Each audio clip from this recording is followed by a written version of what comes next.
Bom, tá, eu falei de internet agora há pouco, né?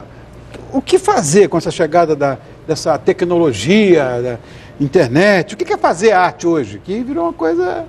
Quem quiser pode responder.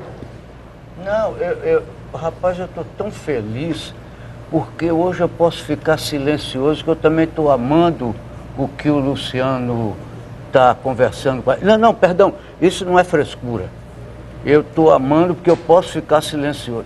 Por favor, Imagina, querido, por favor, fique sossegado, não tem... Luciano, quer fazer arte, então? Não tem rasgaceda. Nós estamos falando de coisas, Arthur Azevedo, quando o opereta, a gente não tinha noção disso. Então hoje você está perdido, vamos todos beber da sua informação. Nossa, isso. Para. É isso. Bom, na minha opinião, a arte online é mais um estilo de arte. Tá. É mais um estilo de arte. É mais um estilo. A história daquela equação do homem com a época em que ele vive, né? Deve ser isso aí. Igual, por exemplo, a meninada, os jovens de hoje, eles veem as minhas colagens e eles falam assim, mas por que tanto trabalho do papel, da cola e da tesoura e da grafitagem, né? Se você pode fazer tudo isso no Photoshop, né? Eu falo, mas... Não é complexo? Mas o valor da arte está na criatividade. E eu acho que perante as novas tecnologias, entendeu? Tudo que é feito artesanal, entendeu? Fica com um peso maior. Feito com pincel, feito com a tesoura, com cola, independente de qualquer coisa. Eu fico pensando, por exemplo, na chamada arte alternativa, enfim, como é que fica o trabalho de artistas independentes, inconformistas, como esse aqui, por exemplo? E como você, como é que fica?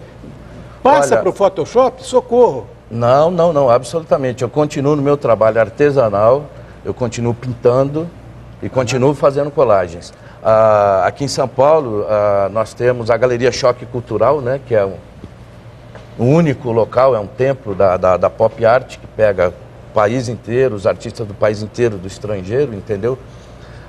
O seguinte, na minha opinião, eu acho que a arte não morre jamais, assim como o livro impresso em papel. Para se ler, já não há a menor possibilidade de eu deixar de ler jornal, de pegar um livro e abrir essa coisa física, ritualística, eu não vou deixar mesmo assim isso. Que o universo online é uma coisa muito perecível. Se der aquele terremoto que vai dar lá em Los Angeles, naquela fissura que tem lá, entendeu? Já é profetizado já que a internet vai por água abaixo no mundo inteiro. Então é muito suscetível a coisa do universo online, né?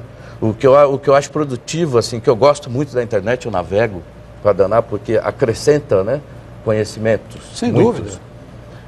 Mas eu acho que ela se vale, a internet se vale do olho humano, da mão humana, da capacidade humana de qualquer maneira. E mesmo sendo arte online, é um ser humano que está fazendo por trás. Correto. Eu vou deixar você falar também, porque não tem sentido, né? Eu vou falar do teu livro.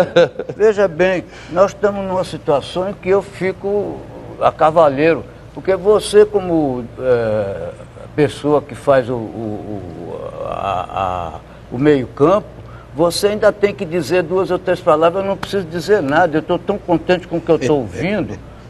Não tem frescura, não tem rasgaceda. Muito obrigado, cara. Olha, mas eu quero falar de uma coisa que eu acho importante, para mim que foi o tropicalista Lenta Luta.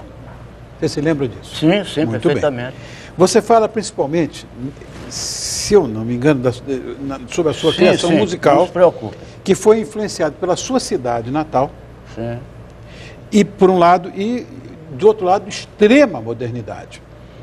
Ou seja, essa tensão entre o que se chama hoje de regional, né, cultura de raiz, e essa história da globalização. Você fez igual. Certo. Então isso tá bom. Aí você me provocou, eu posso contar uma história. Eu nasci num mundo em que a comunicação e a educação era oral. A palavra escrita... Antes de eu entrar na escola primária, meu pai e minha mãe discutiram, será que vale a pena botar o menino lá? O filho de fulano passou 5 anos lá na escola primária, saiu, só usa um pouquinho da tabuada, para que atormentar a cabeça da criança com esse negócio de tanta coisa. Muito bem, mas minha mãe ganhou a discussão e eu fui para a escola primária. E na escola primária, a gente só ia para a escola primária por 7 anos de idade. Então ia muito tarde, já um moleque praticamente adulto. E em casa, a própria mãe é que ensinava você beabá, bá, bebê, bebê, bebi, 1 e 2, 3, 2 e 2, 4, 3 e 5, 7, 7 vezes 4, 28, aí eu já achava um negócio tão complicado que eu achava que era uma invenção, que não tinha nada a ver com nada. Muito bem. Mas, de todo modo, quando eu cheguei na escola primária, a professora, isso sim, essa coisa desse contato com o absolutamente Mágico. Mágico e improvável. Eu, com tanto beabá lá em casa, que eu pensava que era só para aborrecer a vida de criança, como tinha opção de cor para aborrecer a vida da gente, opção de obrigações, pensava que o beabá era só para apurrinhar. Mas, em pouco tempo, na aula, a professora me mostrou que aquele beabá com CASA, com CAC, com baby, que formava sentido. Aquele tal alfabeto fonético que os gregos, no século 9 a.C., pegaram lá dos marinheiros, quando teve a invasão dos... Agora me esqueci. Enfim, essa coisa fantástica. E então a professora mandou ler um texto em silêncio. Olha, rapaz, então estava escrito lá, Pedro tinha um problema em casa e resolveu pedir à professora para pagar.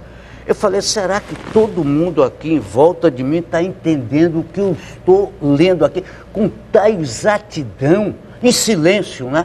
Aí Pedro se levanta e pede licença, professor. O fato de Pedro se levantar era outra magia que eu não podia compreender. Como é que aquelas palavras eram capazes de me dizer exatamente o que Pedro estava levantando? Aquele silêncio, veja bem, eu fui educado sempre com som, nada de coisa escrita. E então Pedro se levanta, se despede da classe, se despede do professor, lá vai Pedro andando, e Pedro estava andando nas letras aqui. Não tinha nenhum Pedro andando em lugar nenhum. E eu perguntava, será que todos os meus colegas aqui estão entendendo a mesma, com esses detalhes, com essa precisão? Aí Pedro se despede do professor e na hora que ele chega na porta está chuviscando. Eu não acreditei que aquelas palavras ainda pudessem descrever o que acontece no tempo. E estava lá, e ele saiu no chuvisco e foi para casa. Eu morava na Rua de Baixo e depois do almoço eu me sentei olhando para o tempo, porque depois de nossa casa era o infinito, a mata selvagem, o Brasil pré-cabralino. E eu fiquei ali a tarde inteira pensando, será que é possível isso?